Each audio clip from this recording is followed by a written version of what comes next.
চাহিদার প্রায় ২ গুণ বিদ্যুৎ উৎপাদন সক্ষমতা থাকলেও তীব্র হচ্ছে লোডশেডিং। অর্থের অভাবে জ্বালানি আমদানি ব্যাহতের পাশাপাশি আদানির কাছে দেনা বড় হওয়ায় তৈরি হয়েছে সংকট।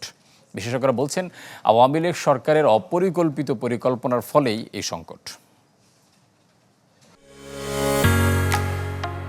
ঢালাইয়ের সেরা প্রিমিয়ার সিমেন্ট। বিদ্যুতের নিরবচ্ছিন্ন সরবরাহে ছন্দপতনের গল্প। রাজধানী শহর থেকে প্রত্যন্ত গ্রাম, সারা দেশে লোডশেডিং এখন নিয়মিত ঘটনা।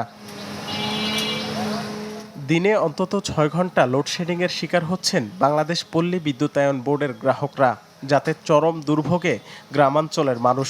ব্যাহত হচ্ছে শিল্প কারখানার উৎপাদনও। তবে লোডশেডিংয়ের মাত্রা কম হলেও ভোগান্তিতে রয়েছেন ডেসকো, ডিপিডিসির মতো কোম্পানিগুলোর গ্রাহকরাও।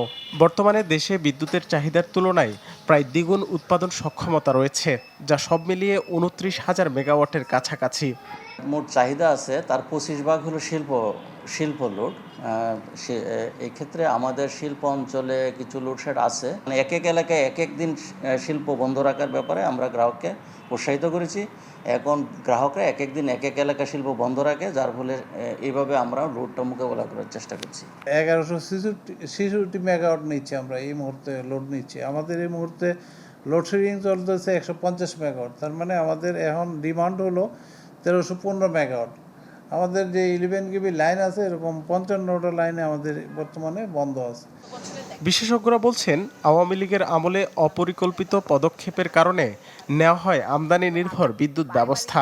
ফলে বৈদেশিক মুদ্রার অভাবে জ্বালানি আমদানি ব্যাহত হয়, তৈরি হয়েছে সংকট।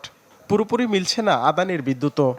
পুরা এক দশকে নীতিগত যে একটা স্ট্যান্স ছিল যে আমি আমদানিকৃত জীবাশ্ম জ্বালানির উপরে ভিত্তি করে আমাদের বিদ্যুৎ কাঠামোকে তৈরি করেছি, ওইটাই মূলত তাই। এইটার থেকে বের হতে হলে আমাদের বেশ কিছু সময় লাগবে, এটা কোনো ইমিডিয়েট পরিত্রাণ নাই, কিন্তু at the end of the day আমাদের এটা থেকে বের হতেই হবে। পিজিসিবির হিসাবে চলতি মাসে সর্বোচ্চ ১৬,০০০ মেগাওয়াটেরও কম চাহিদার বিপরীতে ২,৩০০ মেগাওয়াট লোডশেডিং হয়। রাকিব হোসেন, চ্যানেল 24, ঢাকা।